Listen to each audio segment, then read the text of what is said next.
Hey guys, today we are here in San Jose, California.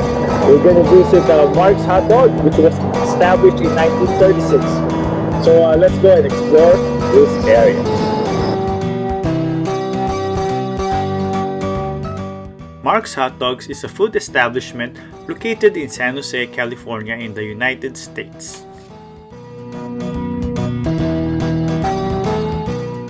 It all started in the 1920s when a businessman by the name of Frank Paul founded a giant orange chain in California. The concept was to involve selling refreshments such as an orange juice and hot dogs out of roadside stands that were shaped like giant oranges. Paul sold off a few of the stands before his retirement, and the last operational giant orange closed in 1973. Although the heyday of citrus-shaped stands scattered across California's roadways has passed, a few of Paul's large orbs survive today. One of the last remaining oranges lies nestled amid palm trees in San Jose, and still carries on the tradition of roadside dogs and orange juice. Mark Hot Dogs has been serving up its beef and pork franks since 1936. When Mark Uram opened his hot dog stand in downtown San Jose. Uram's hot dogs were a hit, and by 1947, Mark's Hot Dogs had secured a more permanent location on Alum Rock Boulevard. It was a decommissioned giant orange. In addition to being an eye-catching oddity, the stand is also historically significant. It's a relic of the programmatic architecture craze that took over California in the 20s. In an attempt to catch the attention of the increasing number of drivers on the road, many businesses designed their buildings in the very shape of the products they sold, leading to donut-shaped drive-thru, to tamales-shaped tamale stands and more.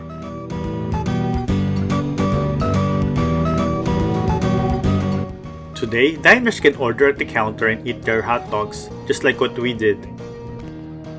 And like their popular meals, we got the hot dog topped with chili and cheese, and eat at the nearby picnic tables. So we'll be trying out all their chilies, as suggested by Lynette.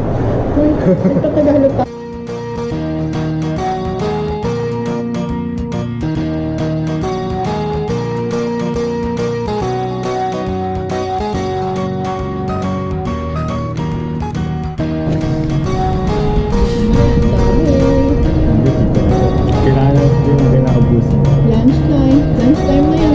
Brunch.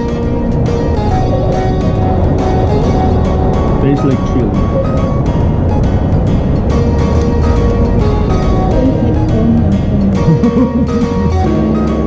Chili cheese fries.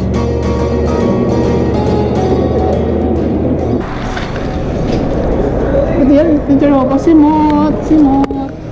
She actually finished all of it.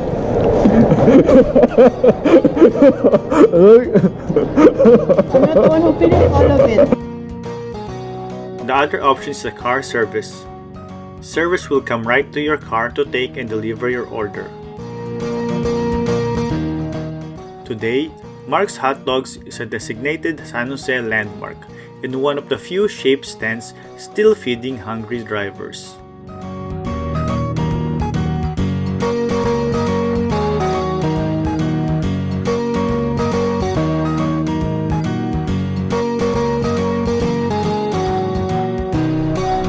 Guys, that's it for the history and food tasting here in Mark's Hot Dogs. Don't forget to hit like, share, and subscribe. Until next time, see you.